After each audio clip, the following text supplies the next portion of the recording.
अस्सलाम वालेकुम स्टूडेंट्स, क्या हाल है। उम्मीद है आप सब खैरियत से होंगे। आज के 6 लेक्चर में हम 10th क्लास के जो टॉपिक पढ़ने जा रहे हैं वो है Bronsted Lowry concept of acid and base. Last time हमने पढ़ा था कि आरएनएस का एसिड और बेस का कंसेप्ट क्या है। तो आज के इस लेक्चर में हम पढ़ेंगे कि जो ब्रोंस्टर-लोरी है उसने भी एसिड और बेस का कंसेप्ट दिया था और वो क्या है। तो सबसे पहले हम देखते हैं कि एसिड क्या है। Any substance that can donate a proton to another substance, कि कोई भी चीज़ जो दूसरी चीज़ को H प्लस दे, प्रोटॉन दे, ठीक है ना।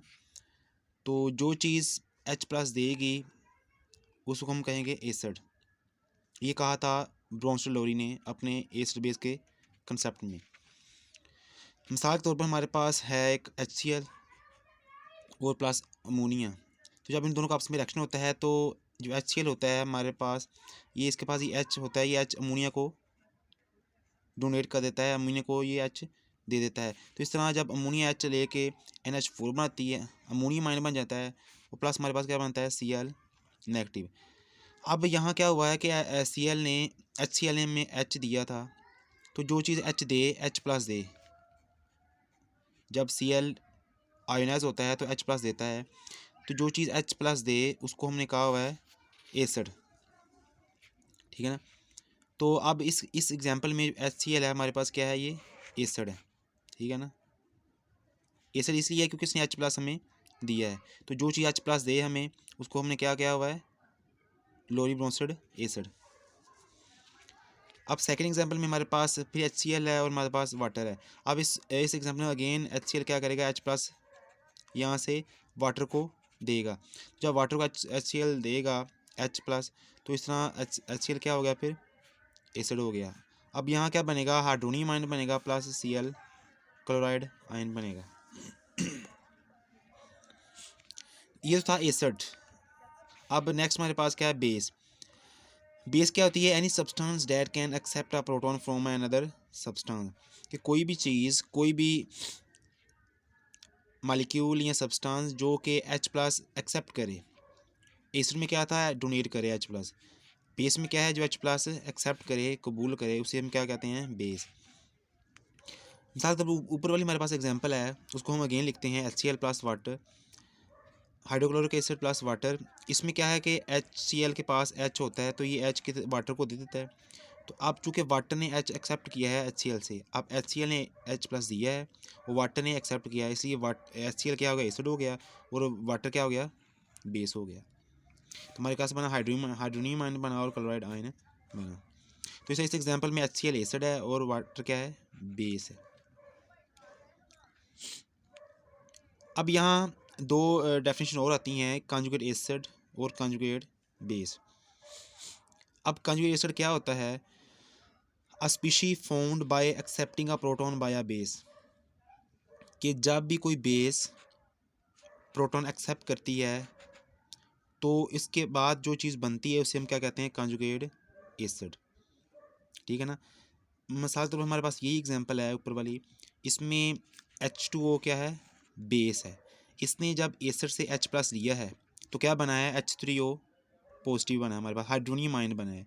अब ये जो हाइड्रोनियम आयन बना है इसे हम कहते हैं कंजुगेट एसिड, क्योंकि ये कब बना है, जब बेस ने, ये वाटर ने, बेस ने एसिड से प्रोटॉन लिया है, तो प्रोटॉन लेने के बाद वाटर ने क्या बनाया है, H3O बनाया है।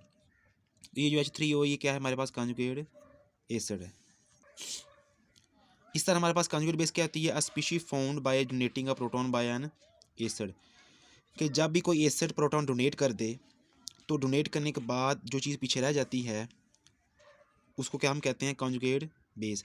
अब ये जो HCl है इसने जब प्रोटॉन दे दिया है, यानी जब HCl में से H निकल गया है तो पीछे क्या बचा, Cl नेगेटिव बच गया। तो जो Cl नेगेटिव वो क्या होगा, कंजुगेट बेस होगा, ठीक है ना।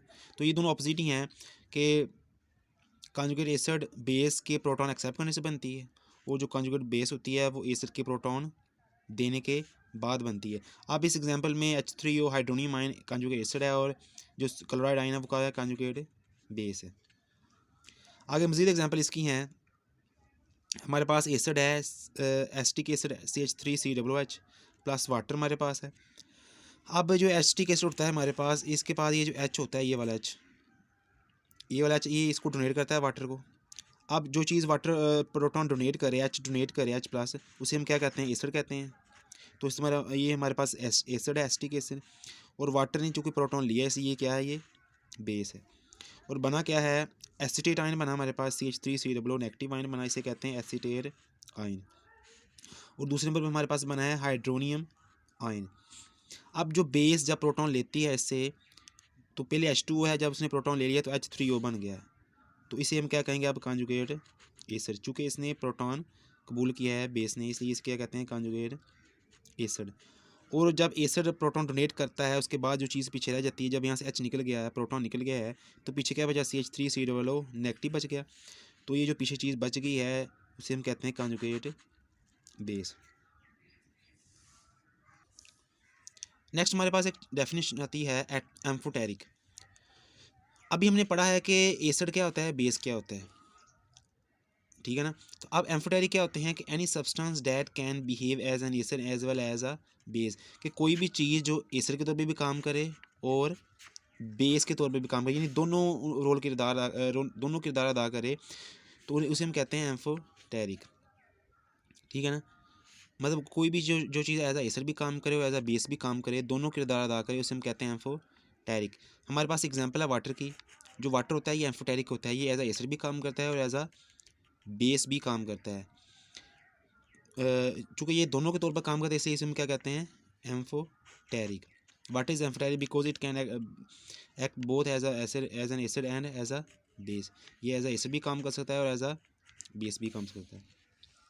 अब हम एग्जांपल के जरिए देखेंगे कि वाटर कैसे एज अ एसिड है और एज अ बेस काम करता है। पहली एग्जांपल में देखते हैं कि वाटर एज अ एसिड कैसे काम करता है।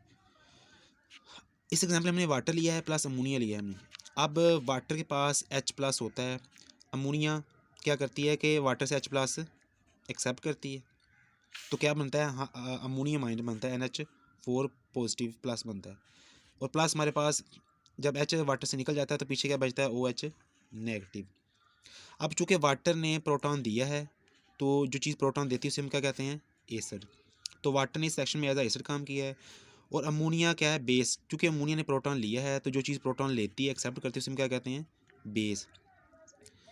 अब जब दोनों रिएक्शन करके हमारे पास क्या बनाया है, अमोनियम आयन बनाया। अमोनियम आयन इसे कहते हैं कॉन्जुगेट एसिड। बेस जब प्रोटॉन लेती है, पहले NH3 था, अब एक H और आ गया, NH4 हो गया, तो ये क्या है, कॉन्जुगेट एसिड है प्रोटॉन लेने के बाद।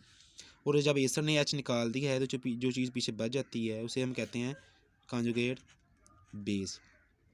तो इस सेक्शन में वाटर ने एज अ एसिड काम किया है और अमोनिया ने एज अ बेस काम किया है। अब नेक्स्ट सेक्शन में हम देखेंगे कि वाटर कैसे एज अ बेस एक्ट करता है। अब इस सेक्शन में अगर देखें तो HCl हमने लिया है प्लस हमने वाटर लिया हुआ है। अब इस सेक्शन में HCl क्या करता है कि प्रोटॉन डोनेट करता है वाटर को, H प्लस डोनेट करता है वाटर को, ठीक है ना।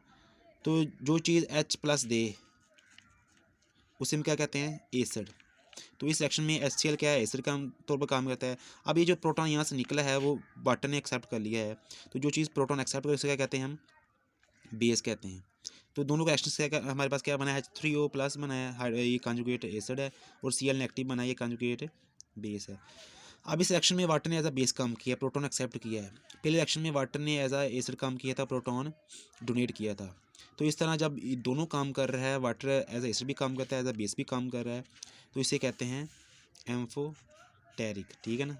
तो ये वाटर क्या हो गया, एम्फोटेरिक हो गया। और बहुत सारी एग्जांपल हैं एम्फोटेरिक की। अच्छा, लास्ट में हम देखेंगे लिमिटेशन ऑफ ब्रोंसलोरी कंसेप्ट। इससे पहले एक और एग्जांपल हमारे पास है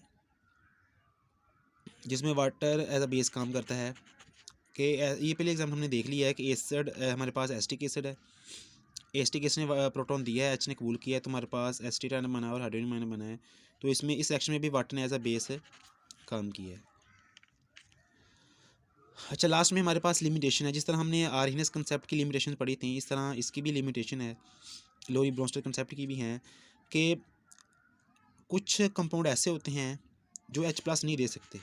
अब लोरी-नोल्सन ने ये कहा था ना कि जो चीज़ H+ दे उसे कहते हैं एसिड, और जो चीज़ H+ ले उसे कहते हैं बेस। अब कुछ कंपाउंड ऐसे हैं जो H+ नहीं दे सकते, लेकिन फिर भी वो एज एसिड काम करते हैं। मिसाल के तौर पर हमारे पास है SO3। ये SO3 होता है acts as an acid but it do not have ability to donate proton. अब SO3 एज एसिड काम करता है, लेकिन इसके बाद H+ देने के लिए नहीं है, लेकिन ये एज एसिड काम कर रहा है, जो कि इस कंसेप्ट के अगेंस्ट है। इस कंसेप्ट ने कहा था कि जो H+ दे वही एसिड होगा। तो जो ये SO3 है, ये तो एज एसिड काम कर रहा है। इस चीज़ को एक्सप्लेन नहीं किया था ब्रोंस्टर लोरी ने कि ये एज एसिड क्यों काम कर रहा है, हालांकि इसके पास H+ देने के लिए नहीं है। ठीक है ना। तो इस तरह और बहुत सारे कंपाउंड हैं कि जिसके पास H+ डोनेट करने के लिए नहीं होता, लेकिन फिर भी वो एज एसिड काम करते हैं, जो कि इस कंसेप्ट के अगेंस्ट है, इस कंसेप्ट के क्या हैं, ख़िलाफ़ है। तो ये इसकी जो लिमिटेशन थी, खामी थी, जिसको इसने एक्सप्लेन नहीं किया था। सेकंड नंबर हमारे पास है कि बहुत सारे कंपाउंड ऐसे होते हैं जो H+ एक्सेप्ट नहीं करते, कबूल नहीं करते, लेकिन फिर भी वो एज अ बेस काम करते हैं। हालांकि इस कंसेप्ट ने कहा था कि बेस वही होगा जो H+ एक्सेप्ट करेगा। अब ये जो हमारे पास एग्जांपल है कैल्शियम ऑक्साइड की, ये एज अ बेस काम करता है, लेकिन ये H+ एक्सेप्ट नहीं करता। CaO calcium oxide acts as a base but it can not accept a proton. ये प्रोटॉन एक्सेप्ट नहीं कर सकता, लेकिन फिर भी एज अ बेस काम कर रहा है। तो ये कैसे कर रहा है, इसका हमें कुछ नहीं बताया था इस कंसेप्ट ने। तो इस तरह इस कंसेप्ट में फ्लॉज हैं, लिमिटेशंस हैं, खामियां हैं कि कुछ कंपाउंड एज अ एसिड काम करते हैं, लेकिन वो H+ नहीं दे सकते हैं, और कुछ कंपाउंड ऐसे हैं जो कि H+ एक्सेप्ट नहीं कर सकते, लेकिन फिर भी वो as a acid as a base काम कर रहे हैं। तो इस तरह आज के लेक्चर में हमने पढ़ा है 10th क्लास का चैप्टर 10 हमने शुरू किया हुआ है। उसका जो 6 लेक्चर है उसमें हमने एसिड और बेस के जो कंसेप्ट हैं ब्रोंस्टर लोरी का, वो हमने पढ़ा है कि वो एसिड क्या होता है, बेस क्या होता है। एसिड कोई भी चीज़ जो H+ दे, डोनेट करे किसी दूसरी चीज़ को, उसे हम कहते हैं एसिड। और बेस क्या होता है, जो H+ एक्सेप्ट कर ले उसे हम कहते हैं बेस। फिर आपने एग्जांपल्स देखी हैं कि एसिड क्या एग्जांपल क्या है और बेस की एग्जांपल क्या है। और फिर हमने देखा है कॉन्जुगेट एसिड क्या होता है, कॉन्जुगेट बेस क्या होता है। कोई भी चीज़ जब कोई बेस प्रोटॉन एक्सेप्ट करती है, तो प्रोटॉन एक्सेप्ट करने के बाद जो चीज़ बनती है उसे कहते हैं कॉन्जुगेट एसिड। मसलन इसमें वाटर ने प्रोटॉन एक्सेप्ट किया तो ये H3O बना, ये कॉन्जुगेट एसिड है। और कॉन्जुगेट बेस क्या होता है कि जब भी कोई एसिड प्रोटॉन देता है, प्रोटॉन देने के बाद जो चीज़ पीछे रह जाती है उसे हम क्या कहते हैं, कॉन्जुगेट बेस। बस HCl में से जब H+ निकल गया है, प्रोटॉन निकल गया है, तो पीछे Cl नेगेटिव बच गया है, तो ये Cl नेगेटिव क्या है, कॉन्जुगेट बेस है। फिर हमने मज़ीद इसी एग्जांपल देखी थी। और इसके बाद हमने देखा कि एम्फोटेरिक क्या होते हैं, कि कोई भी चीज़ जो एज अ एसिड भी काम करे और एज अ बेस भी काम करे उसे कहते हैं हम एम्फोटेरिक। अब इसकी एग्जांपल हमने देखा था वाटर एज अ एसिड भी काम करता है, एज अ बेस भी काम करता है। इसकी हमने एग्जांपल भी देखी कि वाटर कब एज अ एसिड काम करता है, कब एज अ बेस काम करता है। पहली एग्जांपल मैंने वाटर ने जब अमोनिया के साथ रिएक्शन किया है, तो वाटर ने प्रोटॉन दिया है अमोनिया को, तो जब प्रोटॉन देगा तो एज एसिड काम करेगा।